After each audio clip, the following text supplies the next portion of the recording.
Source info mbango balobi ke mbango pema boko tira la na chima biso doit avancer. Prof Chilombo, le nouveau porte-parole du parti, hein?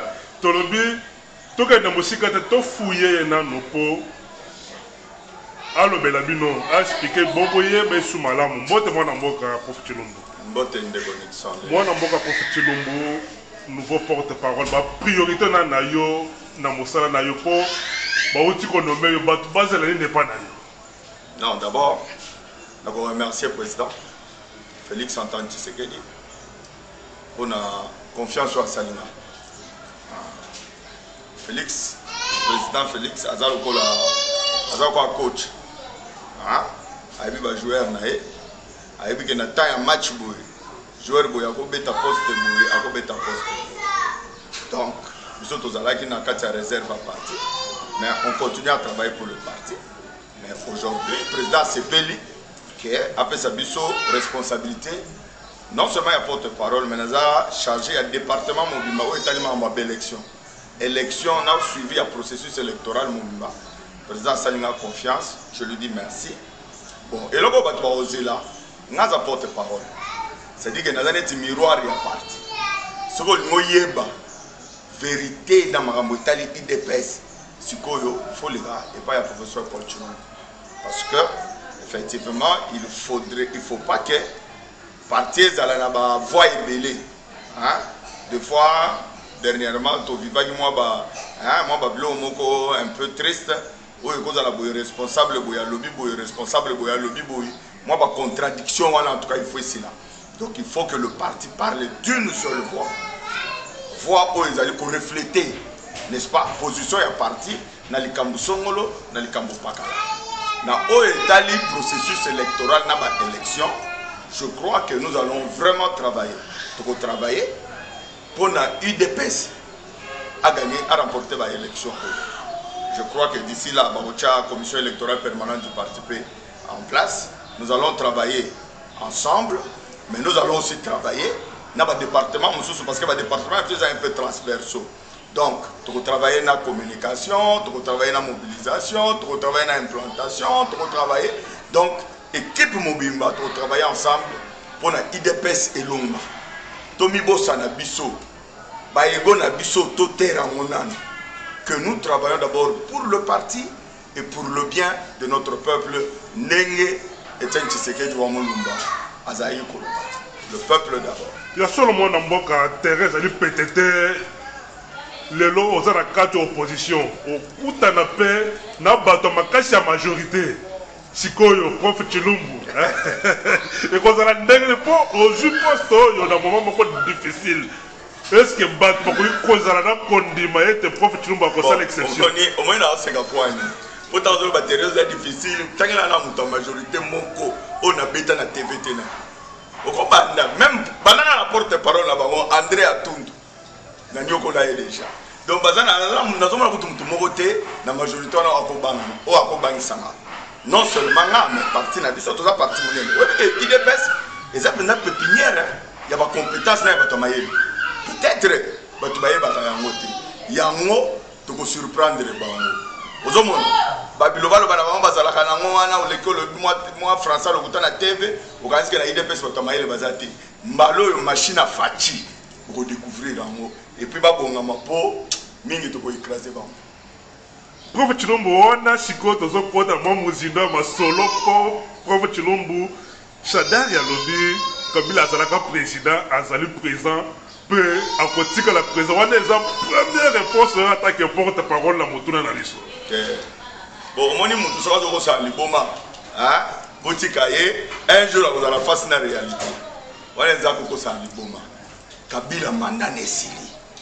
Kabila vous aura sous Mandana Mboka Oloté. C'est fini. Donc, il y a un accord à Saint-Sylvestre. Ok? C'est noir sur blanc. C'est signé. Constitution, ce qu'on dit, article 220 de la Constitution. C'est noir sur blanc. Des mandats, point barre. Donc, il faut comprendre que Bissot, non seulement il y a IDPS, mais à niveau de l'opposition, tout ça, il y a des formes pour tout semer chaotique. Nous avons un projet à semer chaos. Nous avons un projet. Il y a balkanisation, un projet, il ne travaille pas pour les Congolais au fait. bazo travailler pour ba mentor na bango ba che bango wana o bazo coacher bango. Vous comprenez? Mais Congolais ne va pas se laisser faire. Congolais ne va pas se laisser faire. Donc biso to lobi boui. Kabila akozala ka lisusu candidat na mboko te. Bon. Akozala ka te. Aboma biso nyonso asisa biso nyonso atika yemo na mboko. Mais tant que biso to kozala, tant que IDPS kozala, akozala su candidat te. Manane esili. Ba o bazolo ba bilobela lobaloba na bango na kolanda te. Moni ermo so zolanda liboma ba yo kampala ba yo kasaneti bino nyonso. Alobi bazana mbongo, bazana ba moyen nyonso, alobi ngo na mba na Équateur, bazana ba moyen nyonso. C'est-à-dire ils ont parti aux mbongo ebele ba ko gagner élection na niveau nyonso.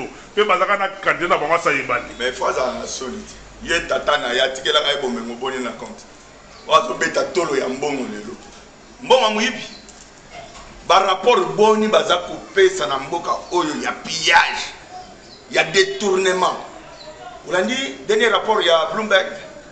L'anda par rapport nyonso sur la corruption en RDC, c'est un pays éminemment corrompu. Biso hein tout le bibo. Peuple aza zobati. Monga muyibi wana un jour ba kozongisaka yango ba kosanza yango. Ba kobangisa peuple congolais. Yo ka que peuple congolais a kolanda pour la mbongo ya yibi pour na ye mwasi na ye bana na ye. Non. Non. En principe ce sont des criminels, ils devaient avoir honte. Ole ya kozana soni, yo somana muyibi azo mibeta tolo ke na muyibi. Hein? Mbongo asala azo ya mwabi. Azo ya mwabi. Auta kota uta wana azaka na nini? Ozo comprendre ya to lobi. Weza ba intimidation ezanga tina. Ba pe na mbongo amalonga ti.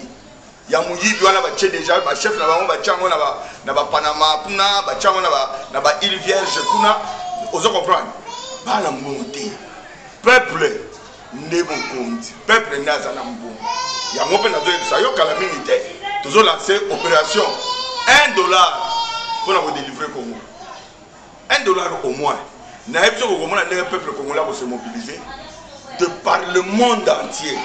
Biso to kozwa mbongo ya contribution ya peuple na biso. To kozwa mbongo kanyaka ya l'état te, to ko détourner te, to ko yiba l'état te, to ko appauvrir peuple na biso te.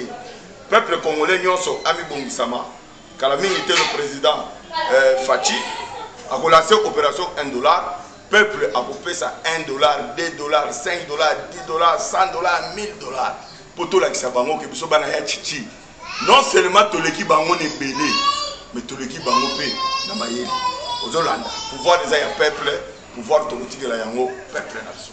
Mwana mboka Prophet Chilombo awa okoloba ke no boko gagner élection boko lika na élection poto landa pe minoko mususu ya bandero na diaspora surtout groupe ya Rwanda bakolobete ndenge boko kende élection il doit faire qu'on une élection na ba occupant c'est que yenda zo accompagner bango c'est-à-dire boza ba traître.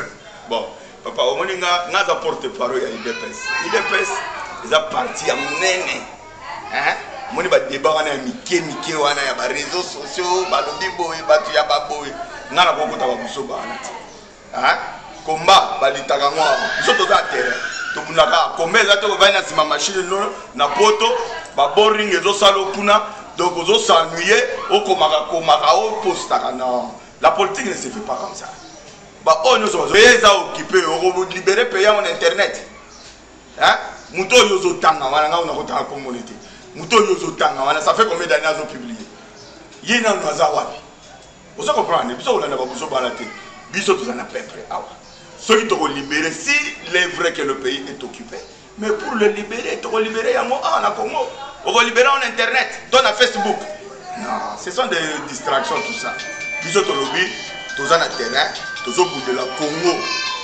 na terrain et puis tous les liens qui sont longs na terrain.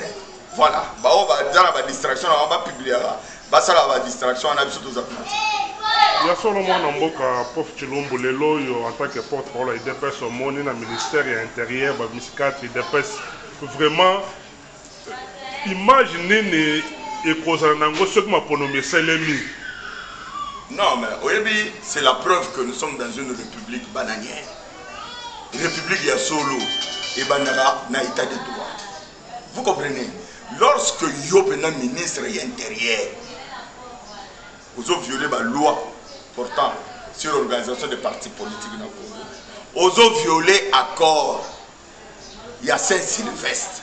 Franchement, vous croyez vraiment que vous êtes un homme d'État? Comment vous avez parti mibale, ou tu as siège, moko, numéro d'enregistrement, moko, est-ce que c'est un sens? Vous comprenez? Il y a un moment qui est tant que science sans conscience n'est que ruine de l'âme. Il y a un moment un professeur d'université, Azon Mouloumela Kabila, Mikolo Bazobani, Azo Sietela, hein?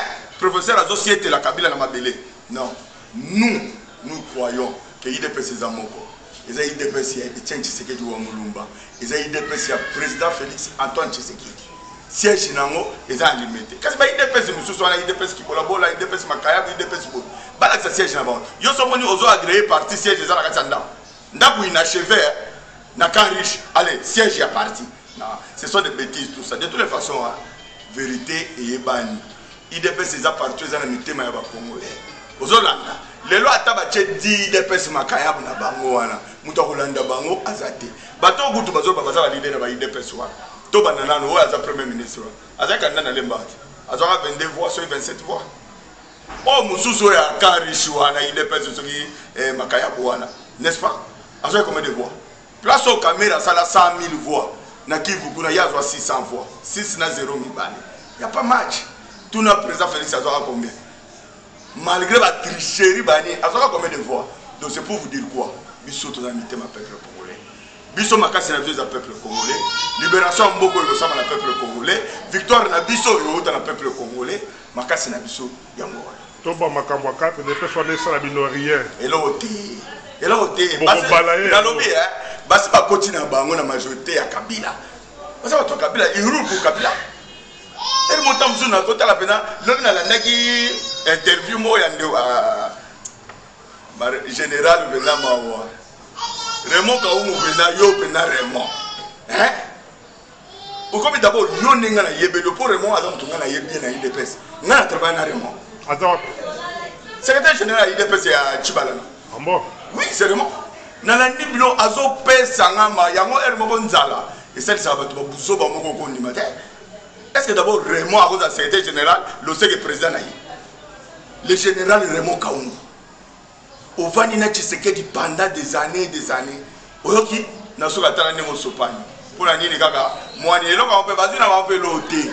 Moi pas 700 000 francs là pendant au zubo motono tengi na 720 000. Ou bien pour Tibala peut ça comment va tiens pour toi.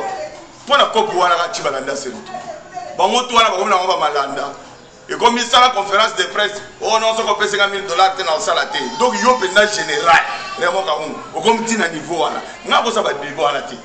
Vous comprenez? Il dépêche ses habits, ses habits. Donc il y a un terrain, il dépêche. Hier, moi, j'ai un candidat à Nani Nafuna à. Combien de voix? Donc tous ces gens-là, ça lui coupe moi, il y a aigri. Vous comprenez? Ballon à peuple. Il dépêche des peuples, il dépêche des Nzambe. Le beau ça. Voilà. Il y a seulement un bon protocole ça. Ma sonne ça mon lelo. Pas si au bande qu'on a biso va comme on a na Kasai. Nous allons leki bana ba ko bela ba ko kufa. C'est-à-dire pas si vraiment leki yo attaque porte-parole il dépêche message ne ko ko za nango pour na bande qu'on a biso à Kasai ba ko nyoko malelo. Non. Les aga preuve on a biso Kasai té, bande on a biso za na Beni, za na Ituri. Vous comprenez? Baza partout, liwata la pasi ya Kasai a vendu panda depuis ba époque ya ba Lumumba ba Kalonji Mulopwe.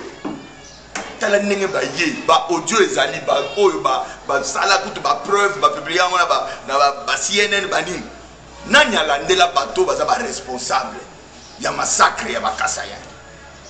Nani? Et puis par rapport ils ont le très bien que Banamura entretenu par le pouvoir en place, on va massacrer. Bapandi, Congolais, Bapandi, Kasai, à travers Bangola, partout. Mais le gouvernement, il y a un gouvernement. À ça, il pour la banque. Donc, le projet de la banque, il va exterminer Bango. Ce qu'on a la publication, il y a un nombre d'enrôlés, il y a un an à publier. Au moment où, effectivement, l'objectif est qu'il y a malheureusement, Kasai, Aza victime, yabana na ye en complicité kaka yabana Kasai wana. En tout cas, nous sommes de cœur avec eux et je suis sûr que lobby, ceux qui ont pouvoir na président Félix Tshisekedi, nous allons d'abord sécuriser Batunios. bandeko na biso na bakozonga assistance humanitaire ekozala tokosokipe na bango bano baza maladi donc toza na mboka ya pasi. Nous avons des gens qui se veulent être des dirigeants qui n'ont pas de cœur.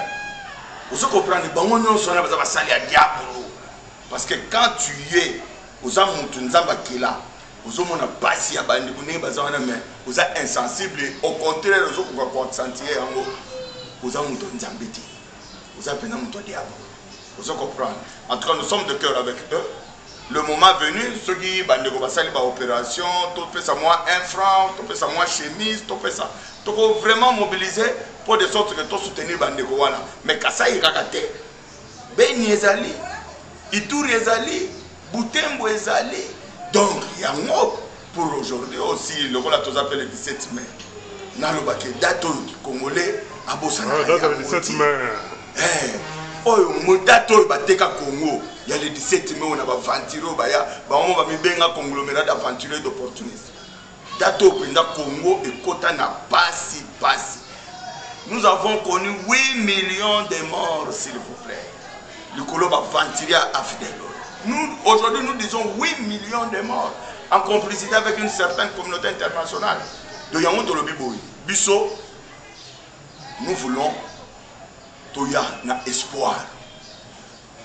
Tout ça peut dans le marché. Mais ma canisse na biso ezali kwa ba monter. Because alors za mona mukeme mutema mabe. Olekina ba koko ya ba Hitler. Vous comprenez? Donc tout ça comprend été. Nous allons venir avec l'espoir na Congo. Nous allons reconstruire et rebâtir notre beau pays.